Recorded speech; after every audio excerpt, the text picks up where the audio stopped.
Good morning and welcome to the first concurrent session of the day. Chapter 0, What Students Really Need on Day 1.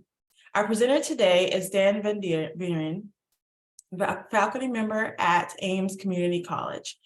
If you have any questions for the presenter during the session, please feel free to enter those into the Q&A section at the bottom of the Zoom room screen, and we will address them at the end of the session. On that note, I will hand it over to our presenter.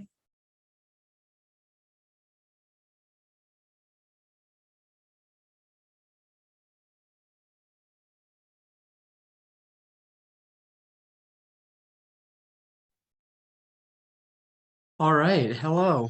Again, my name is Dan Van and I'm an instructor of mathematics at Ames Community College in Greeley, Colorado. And it's my pleasure to be here today to present. Now, I wanted to get started here talking about my background just a little bit to give you some context. I went to get my master's in education before I got my master's in mathematics. So I was able to teach math at the secondary level. And in the public school system, there's a lot of professional development opportunities that help instructors learn how to teach better, some pedagogical skills, classroom management as well. And one of the professional development opportunities that I experienced utilized this book, The First Days of School by Harry and Rosemary Wong. And in this book, it focused a lot more on management of the classroom. And so I learned a lot about pedagogy and working with students from younger age ranges. But then when I went back to the University of Northern Colorado and earned my master's in mathematics, I was able to get the opportunity to teach at the community college level. And the experience is very different. The students are older and there's definitely a lot more autonomy and freedom of choice. Students are not necessarily mandated to attend class. So that opens up some interesting interactions with students. So part of the first days of school, we're going to talk about the syllabus. Now, a lot of us have written syllabi before, probably have some that are long, some are short. But I thought, just to get the warm up going, if you don't mind thinking about some of these questions, how many pages is your syllabus? In your opinion, what do you believe are the 3 most important parts of the syllabus? And then we'll talk about characteristics that every syllabus should have, but also some that I've found are very helpful and might not be typically thought of as necessary. And then how do you share your syllabus with the students? Just give you a quick moment before I move on so you can write.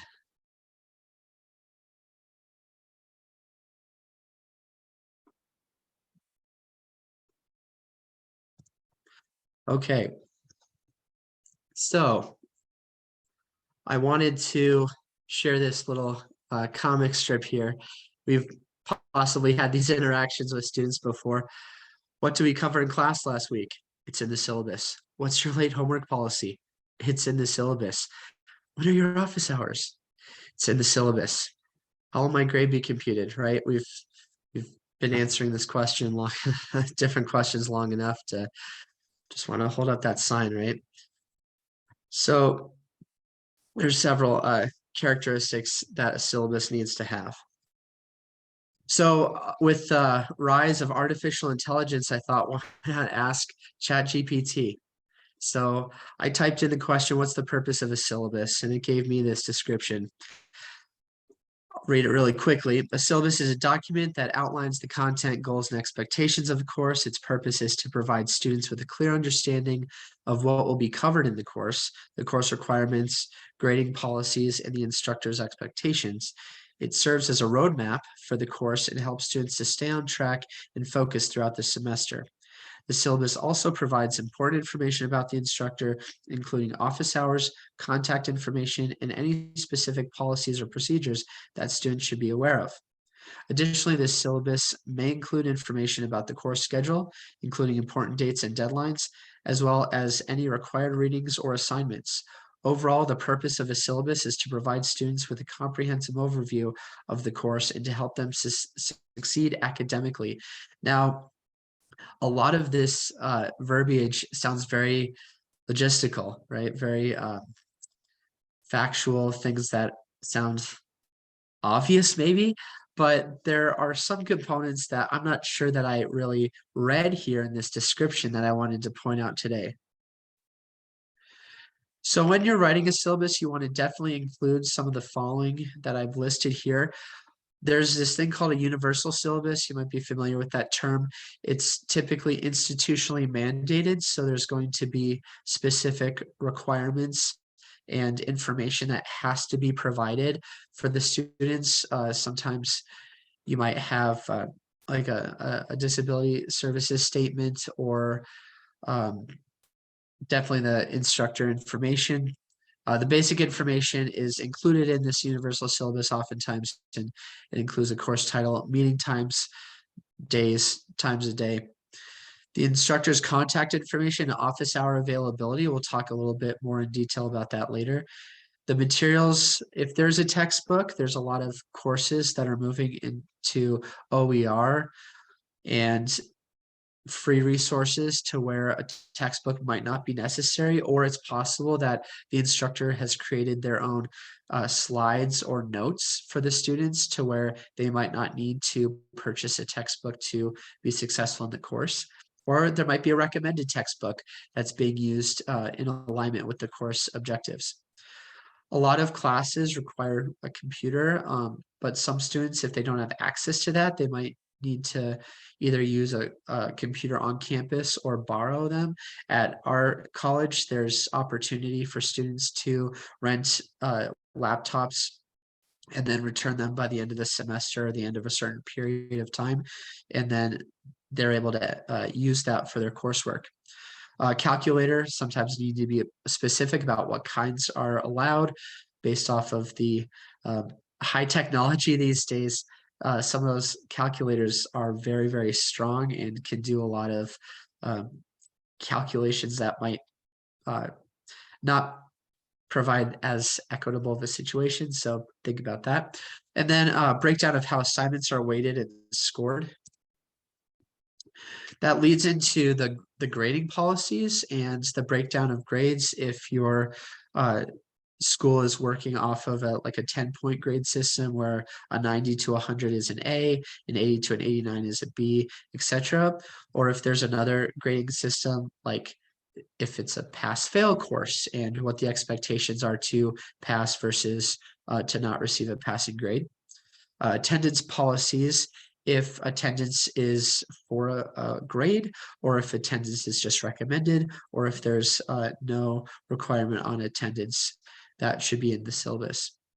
The course outlined by topic, I think this is somewhat helpful, but when I typically present my own syllabi, I kind of breeze through this section and let students know that it's some light reading, that if they're super interested in where we're going and what that roadmap looks like, they're more than welcome to read it, but that they typically will find that we'll be working through the material and it'll come as it does.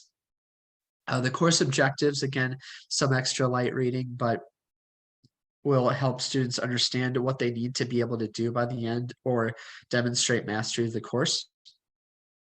The course schedule, daily or weekly.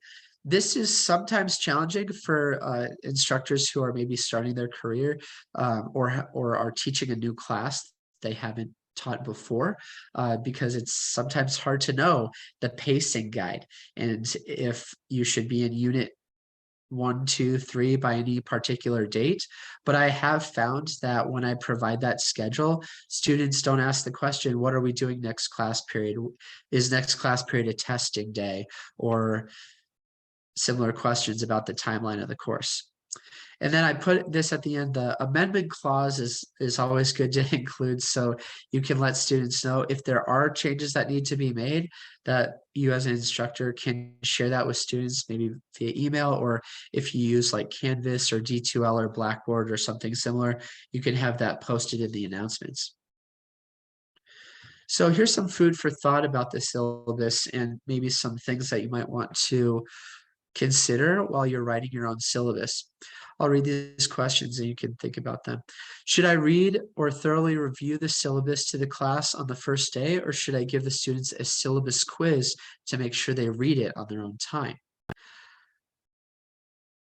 Should I explain in detail my policies and procedures, or give brief explanations and get to the point? So a quick overview of the syllabus and essentially point to the students and say, hey, read this and I'll go over this just briefly, just so you can get the basic taste of the course. Should I plan out a full sequence of lessons so students know exactly what is going to be learned each day, or provide dates the units cover and the date of the anticipated end of unit assessment, so they can put in their calendars when test 1, test 2, test 3 are located throughout the semester to make sure that they show up on those days? Some more. Should I include information regarding extra credit, or decide on this as the semester progresses? Should my policy for makeup work and extensions be flexible on a case-by-case basis or firm? Now, I've battled with that one a lot in my own mind, and sometimes change my policies across semesters because sometimes it works one way and sometimes it doesn't. Should I grade attendance or apply a rule that students must show up, or provide flexibility so students may make their own decisions with whatever natural consequences follow? So you don't show up to class, you're kind of missing out on the learning. Some instructors or colleagues of mine have discussed this and also considered, if a student is sick, if they email, do you provide a Zoom opportunity where you might record the course and then send the recording to the students or the missing students that day, so they don't miss the lecture, the opportunity to get the information? Or maybe even another option could be encouraging students to follow up with you or classmates if they do miss class. Should I have set office hours or make them by appointment? Should I encourage students to access tutoring or campus resources first before seeking out my help as an instructor? Sometimes to say like 3 before me, that was a phrase that came up when I was teaching in the secondary setting, to try to get students to engage with one another as a peer help process before they asked me as the teacher. So different philosophies on that. Should I use a point system or a percentage system for grading? I think that that's something that is important to think about when you're writing a syllabus, because how to explain how a student's grade is earned and what the points add up to and how they're weighted could be something that students are really interested in if they're trying to calculate their grade at any point in the semester. And then if you're able to maybe provide some other ideas towards the end of the Q&A session, that would be great. One of the questions that I hear towards the end, which I'm sure students are just wanting to make sure that it's all going to work out, is, will I pass this class? And typically students who have lower attendance or are just struggling maybe with some of the concepts, or maybe have had some initial low scores on exams, are concerned about their grade. And if they are close to the withdrawal date or past the withdrawal date, they're not sure if the final exam is going to pull them under or work out to where they will pass. So to address this question, make sure to be as proactive as possible. Some of these bullet points here: share the add drop withdrawal deadlines with the students. Make sure they're aware that it's posted on the syllabus, obviously. Explain and then possibly re-explain the grading policies and how that works. Show how weighted grades work with an example. I think that when students actually can see how numbers are calculated and if they have a particular percentage right before a final exam or a midterm, that you can show what a certain score on a final assessment might do to a grade. Because a student with a, let's say, a 70% or 75%, let's say, is hoping to earn a B in the class, it's not true that they need an 85 on the final exam to get a B. And that's because of weighted averages and how those work, unless your final exam is worth 50% or more, right? So an example is always helpful to put that into context.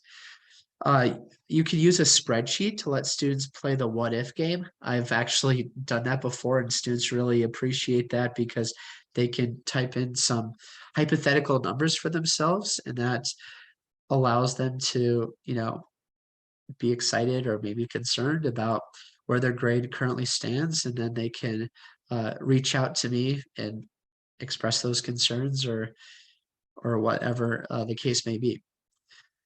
If you have an assessment of any size before the drop deadline, I've found that that's pretty helpful because students can kind of see the format of what your assessments look like and how they might be for the rest of the semester, so they can gauge how much time they need to be preparing and studying for the exams.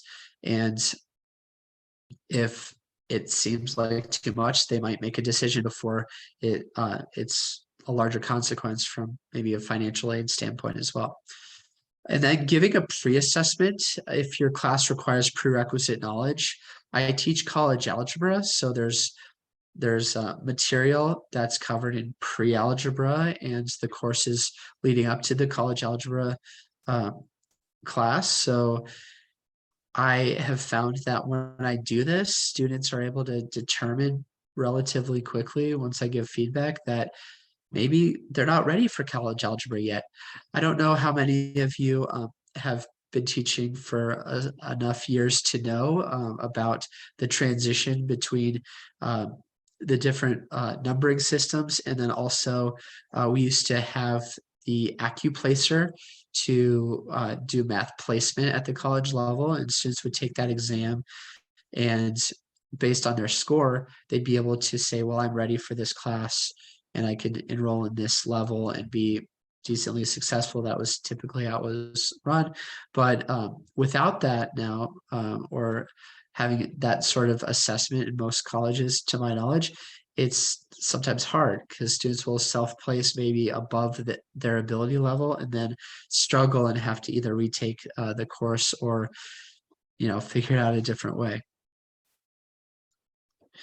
And these are some things that I, as a math instructor, don't find that I'm covering because my material and my textbook obviously cover mathematical concepts and procedures. And so the soft skills, we call them, are often assumed to be covered at an earlier age or stage in education, I think. And some of these here I wanted to review, and maybe you might want to think about, if a student is struggling, do they have some of those soft skills, or do they need to, talk to you or someone else about either acquiring them or developing them more outside of your class if it is a math course?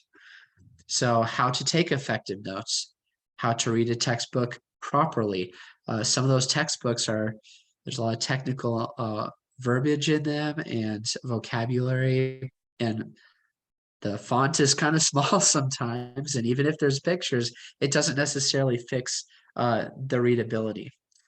How to research a topic for a semester project. Now, this may or may not apply in your field of expertise, but if you happen to have a semester project, do students know how to go and look up things that are not just Wikipedia, right? How to paraphrase, not plagiarize. And this, I think, is becoming more and more of an issue as we're getting into artificial intelligence development, and just the internet is a vast place with lots of knowledge and information. And students are also probably on a time crunch to where they're thinking, how much work is this going to take? And how much research do I need to do to be successful in a project? How to show sufficient work, like steps. As a math teacher, I always am curious and scratch my head a little bit when students are uh, uh, jump into an answer or write down the answer without their steps, and I'm kind of curious how they got there. I can't look into the black box, so it's always helpful for me as an instructor, even to give partial credit. I tell, excuse me, students that if they are showing steps I can follow along, that they can earn some points back. And then how to neatly write out a solution. Sometimes the readability on handwritten exams, if you are using those, it's hard to follow the steps, especially if their mind is going in different spots or they're just finding the next open area of their paper to write their solution. How to annotate and even like highlight if there are like worksheets or anything that they're able to write on. How to ask for help or advocate for themselves. I found that some students are adept in this area, but others are not, or maybe it's pride or fear or whatever that it prevents them from asking for help, whether that be from a tutor or the instructor themselves. How to manage time. I still struggle with this. So I know it's a lifelong journey for some. How to study efficiently and effectively. Studying 5 hours and earning a 60% on an exam doesn't feel like the time was, you know, utilized well, or that, didn't get as much of the correct type of studying in to earn a higher score. Another skill that's good to have is being resilient, being able to bounce back after a setback, whether that be a low grade or some other even outside or external experience or event in their lives that might influence or impact their situation at school or their mental headspace. Um, how to balance commitments with their mental health and well-being. I know that this is definitely a big issue on a lot of campuses, where students, especially when they've moved out of their home and they're in a new environment with possibly being out of state, that they're not able to cope in the same ways as they were or when they were in a different support system. So this next slide talks about it taking a village to not just raise a child, but to help students get through college. So with the syllabus and from an instructor standpoint, I think that we can share our office hour availability and make sure students know when they can reach out. But if you have set office hours, maybe if you don't mind having an initial or an extra by appointment phrase or clause in your syllabus, so students know that you're not just able to work with them during those set hours, uh, because when students are busy or have certain schedules of their own, if you are available when they aren't, they think you're not available for them, and that will potentially provide some roadblocks. Providing options for appointments like in person or Zoom. Sometimes students like to even just chat right after class. So if you extend your office hours from a before or after class, that might be helpful for them if that works in your schedule as well. Provide or give the tutoring center information if you have that on campus. Uh, I know it definitely is helpful for students when they're needing help and the instructor is not available. A lot of times tutors will be available during certain times. And I know some schools will have like a 24/7 tutoring option through various technology. So that's something to consider. Encourage students to study with each other. It's sometimes helpful to talk to someone else who's not the one who's the grader and assessor, and maybe even getting help from friends, family who have gone through it before. Younger siblings I've found sometimes reach out to older siblings for help and guidance because they've been through it before. Invite students to reach out with questions via email, so provide open communication and to ask about the different concepts in class. That's a good tool. And then offer some trusted websites or media that could assist in the learning. So Obviously, the internet is a vast place, but if you are, say, for example, working through linear equations in your unit and you happened upon a couple of YouTube videos that are really good and explain the concepts clearly and seem like they'd be useful for students, maybe share those links with them or say, hey, you can go to this website to get some more support on linear equations if you happen to not be getting what you need out of the resources currently available in the class.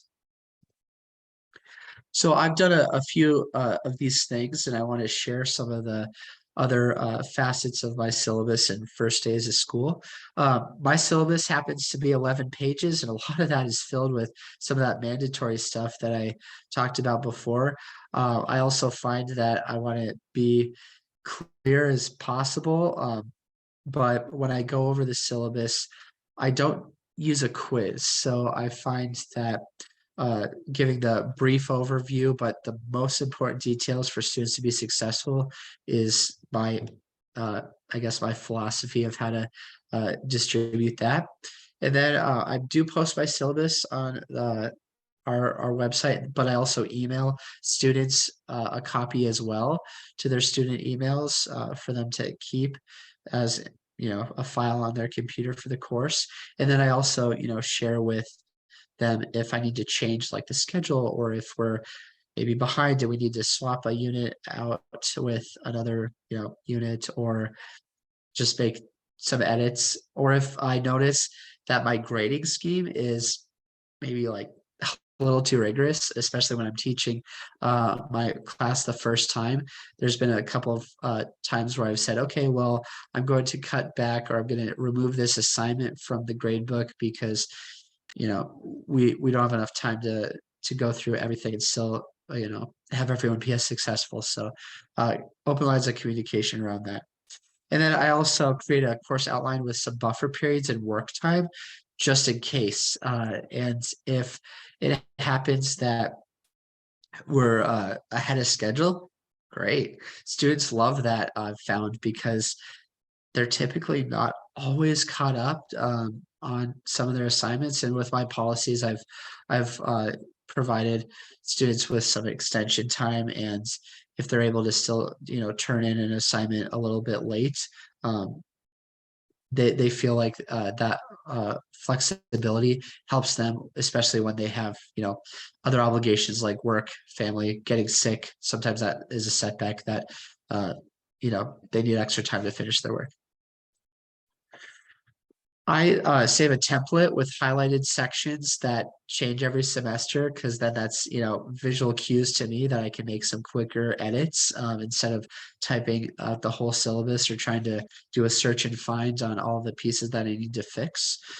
I also share some words of wisdom, which I find helpful for the students to be successful, and those are kind of embedded towards the end of the descriptions of grading policies and the course outline and how to just be successful in the course. As I mentioned earlier, I do have some flexible deadlines, but I do let students know that trying to work on past material while learning new material can be pretty challenging, but I have found that some of the natural consequences, they tend to find these things out themselves, and they let me know. They say, wow, I feel a little overwhelmed, and I need to, work a little harder to catch up.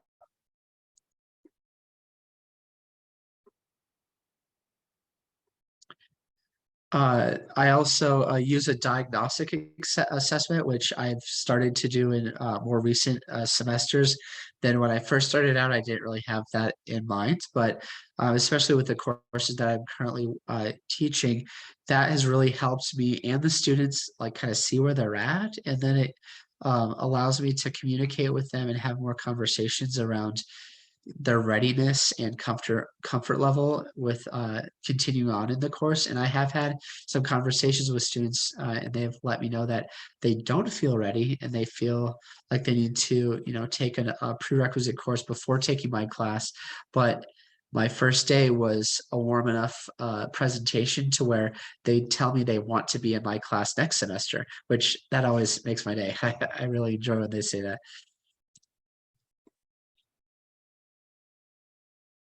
So one of the courses that I teach for college algebra is a co-requisite model. So there's a few varieties of these co-requisite courses, but the one that I've been teaching most recently is kind of a boot camp model where students learn or relearn the prerequisite material for college algebra in particular, and then they work through that material over the course of 3 weeks, 4 days a week, 3 weeks, 12 days. And so when they go through that, they either struggle or they do all right or they succeed really well. And that helps them decide or make a decision to take either a late start prerequisite course like the pre-algebra that might be offered. They have a 3 week into the semester later start for students who make that decision so they can still finish the prerequisite course by the end of that semester, not waste a semester and lose the opportunity to take their math classes. So this is a little bit of a conversation between me and my students, or phrases that have come up or paraphrased.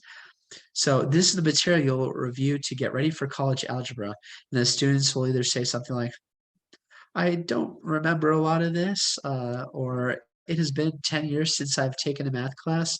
There are some other phrases that come out of students' mouths like, oh, this is easy. I remember this from last semester. I've had some of the students who have been recent high school graduates come into my class, and they took the math class early on, which I think is wise, oftentimes, and they feel pretty prepared.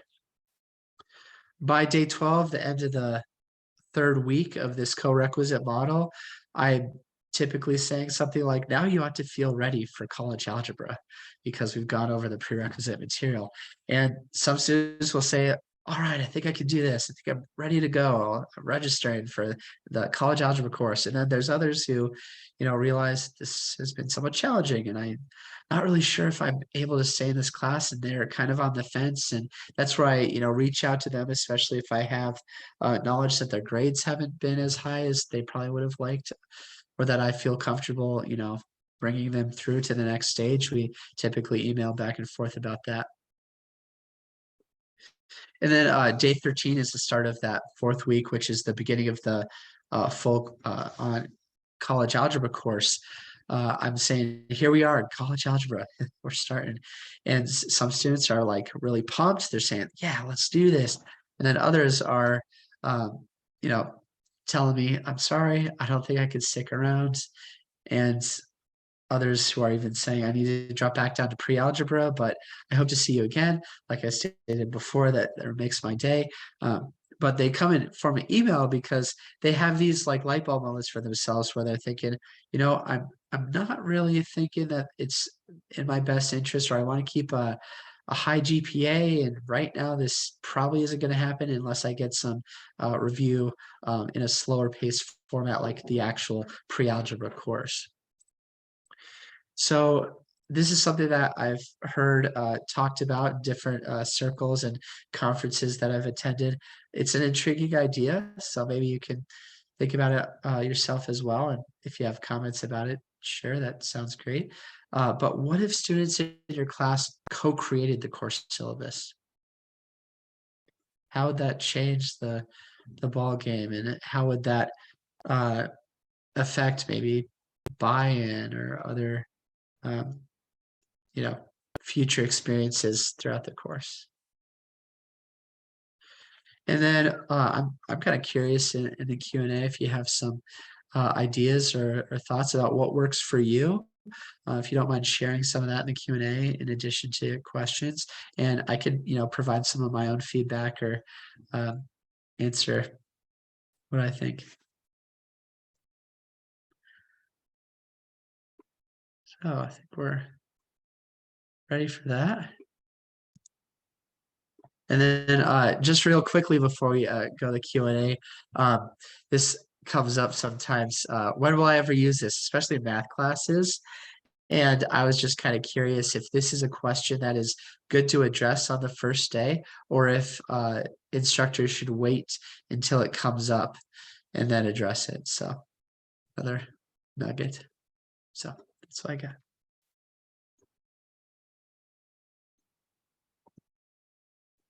Thank you, Professor Van der Veeren. I do have a couple of questions in the Q&A.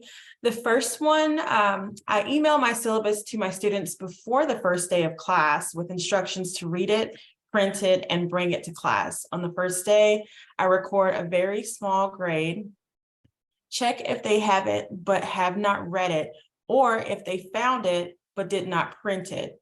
Check if they found it and brought it to class and claim to have read it, and a check minus if they saw the email but didn't read it. That lets me intervene if they have email problems, and it also lets me encourage them to use email for our communication. Does this sound in keeping with your ideas? Well, I don't typically assign a grade, but I do uh, find that the earlier the syllabus is posted, it does help. But I also know that as students are getting registered and transition, that oftentimes I'll even have students add my class late. And then that first email that I sent, hey, welcome to class, I'm resending that after the fact. And depending on where the student is and how organized they are, they may or may not be, able to catch up to that. But um, I I think it's a good strategy and technique, I think, to do that. And the next question, is your diagnostic assessment something you created? So I've actually been working through some other materials. I was using a textbook for the first few semesters teaching at the college level, and that was going over pretty well. And then when COVID hit, I had to transition some to the remote learning environment. And with that, I started using a platform called iExcel, and iExcel has a lot of skills. And this is something you could also try with like Khan Academy or other ed tech platforms if you find some that are of interest to you. There's also other ones out there, but I don't know all the names. But what I found is that that platform has a diagnostic assessment already embedded in it, and it calibrates the scores to the students, and they're able to get a read of what their level is once they finish the assessment. And it provides me with kind of a baseline, and that number I'm able to typically convert in my mind to determine if they're ready or not. And I use that across the semester to kind of see their progress.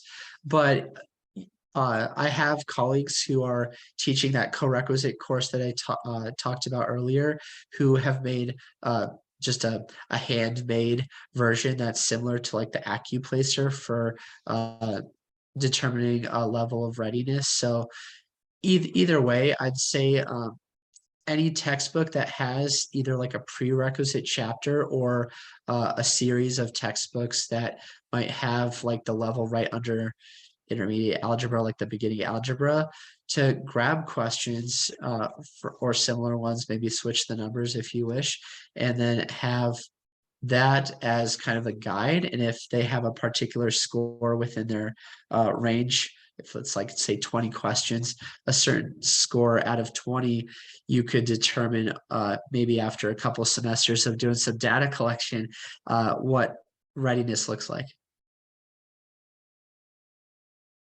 Thank you. And the next question that we have, do you give a syllabus quiz, and where did you get that first cartoon?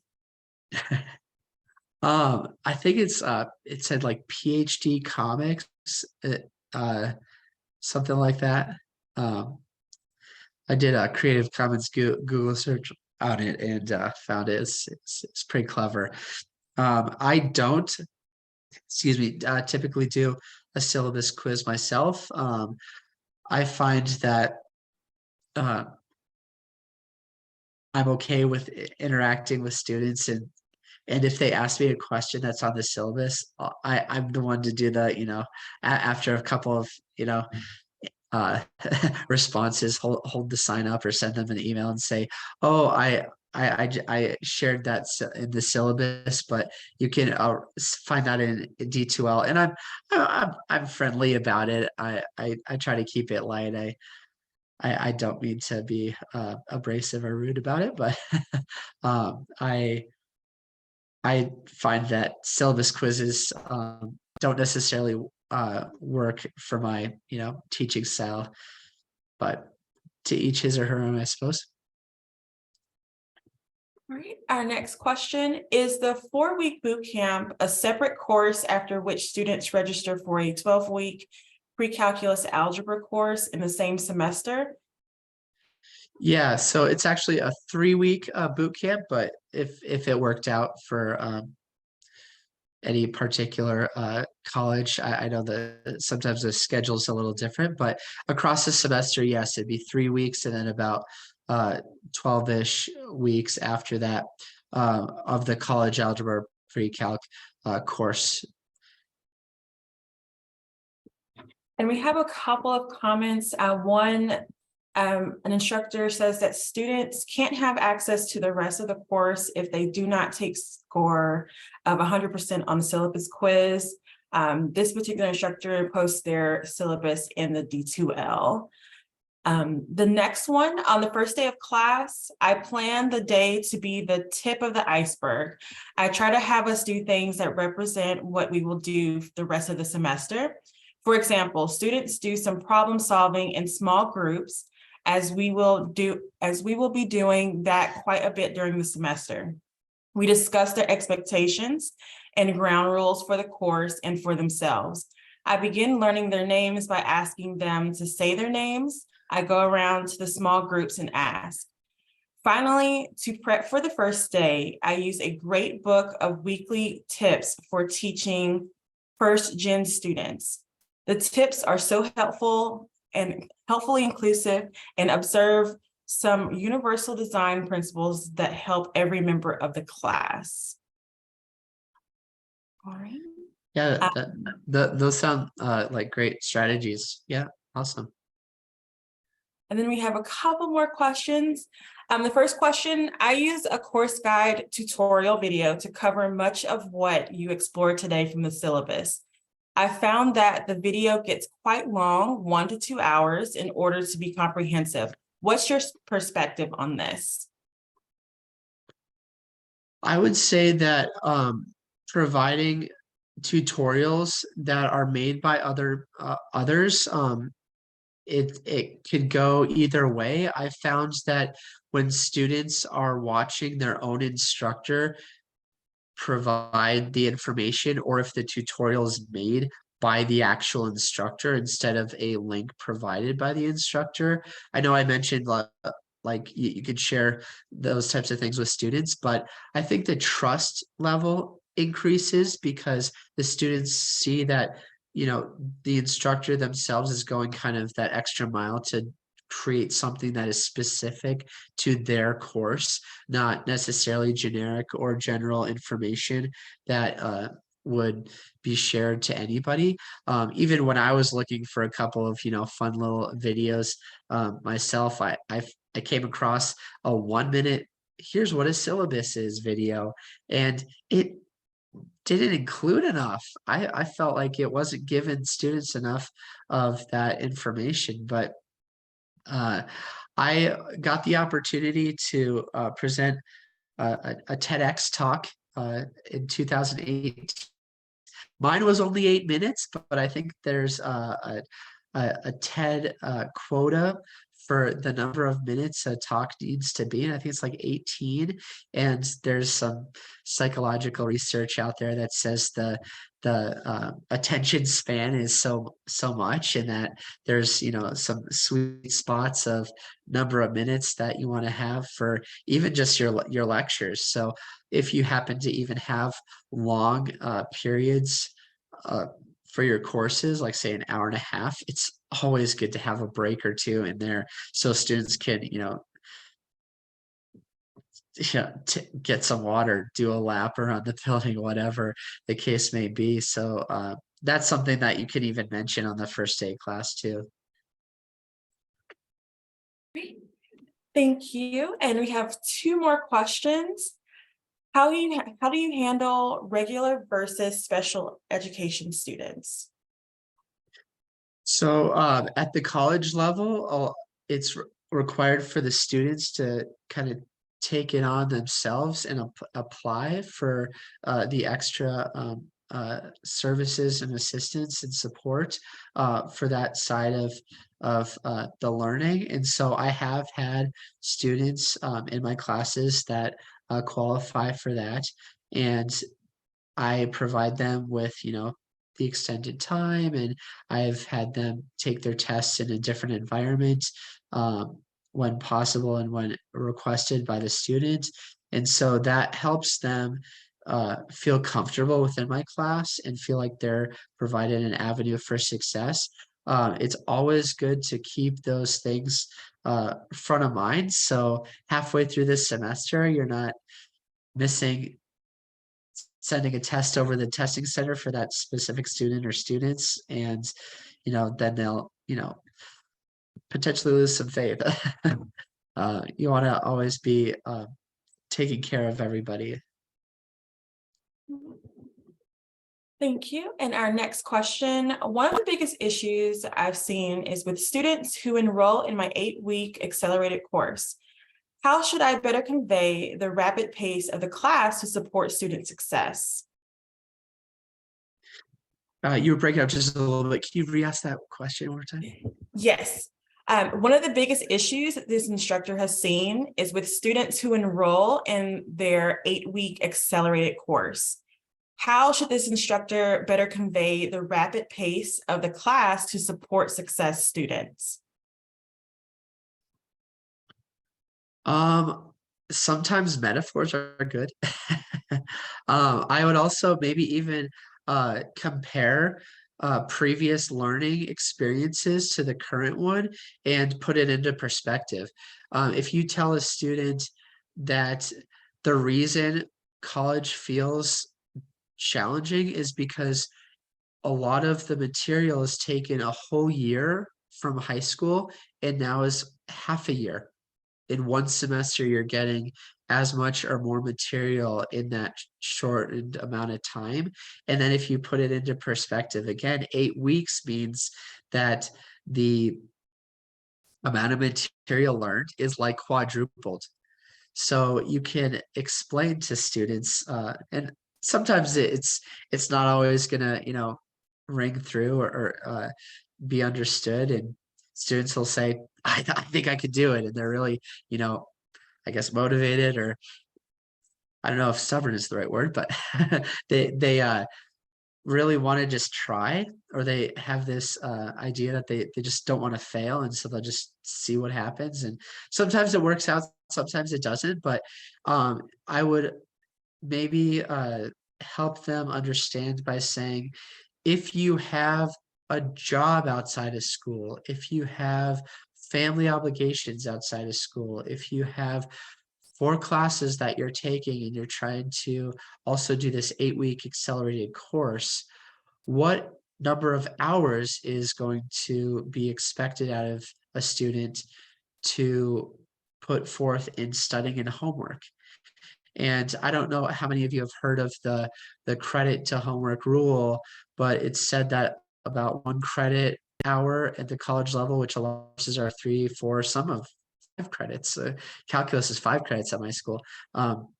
That it equates to about 2 to 3 hours of studying outside of school, test prep, reading, and working on assignments and things like that. So if a student is taking 12 credits and you use that rule to maybe 3 hours, 2 times 12 is 24. Add that back to 12 for the in-class portion, and you're already almost at a full-time job.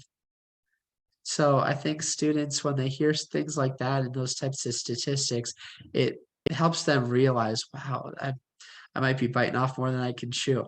Another thing that I've found is really helpful is providing anecdotes of my own, because I can speak for myself. I don't have to say, oh, well, look at this one person over here. I can say, I know that I went through this and this happened to me.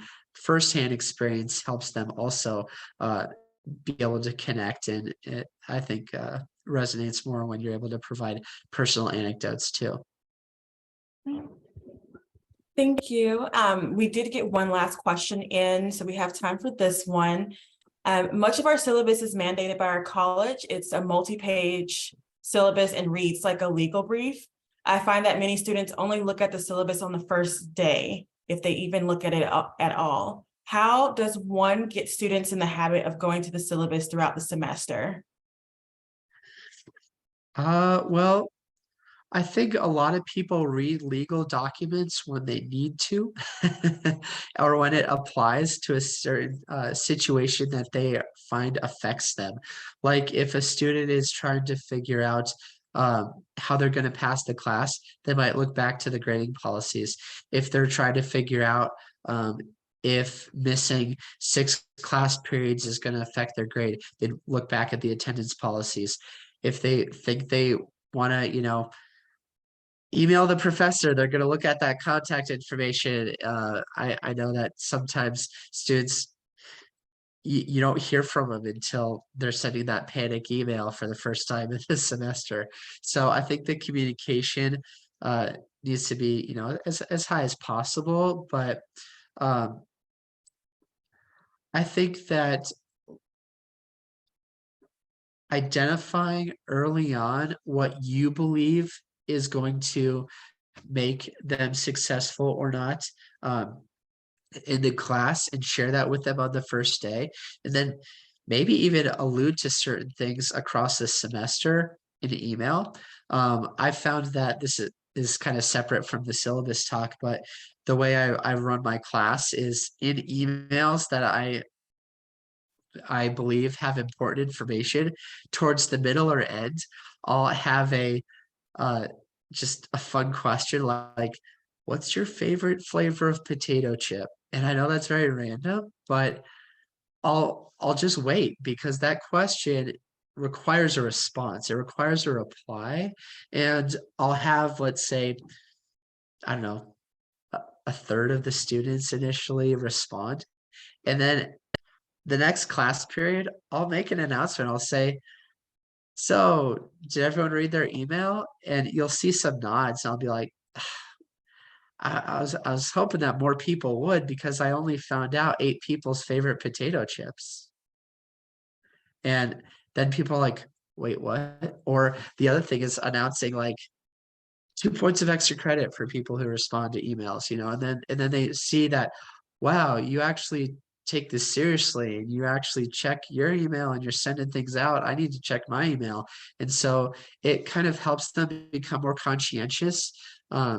And you can be fun with it, it doesn't have to be like a ha, got you necessarily.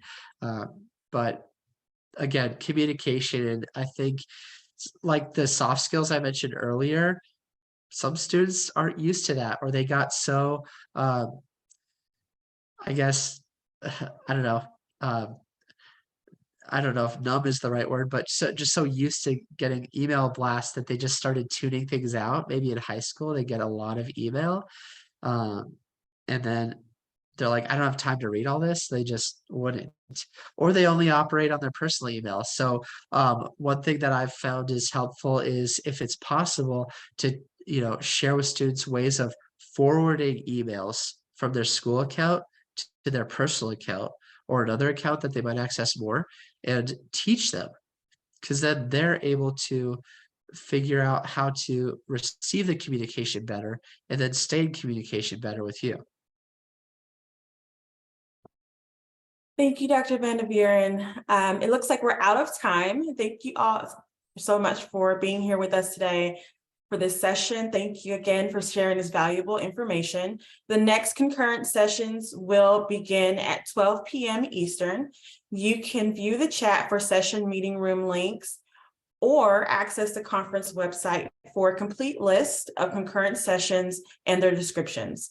While accessing the conference website, don't forget to swing by the virtual exhibit hall to say hello to the Hawks team. While there, you can view a quick 5-minute demonstration, request your t-shirt, and be entered to win a $50 hourly giveaway. Also, in the spirit of St. Patrick's Day, you'll find a few golden coins throughout the conference website. Click on the coins to be entered to win an additional raffle. We will see you at the next section.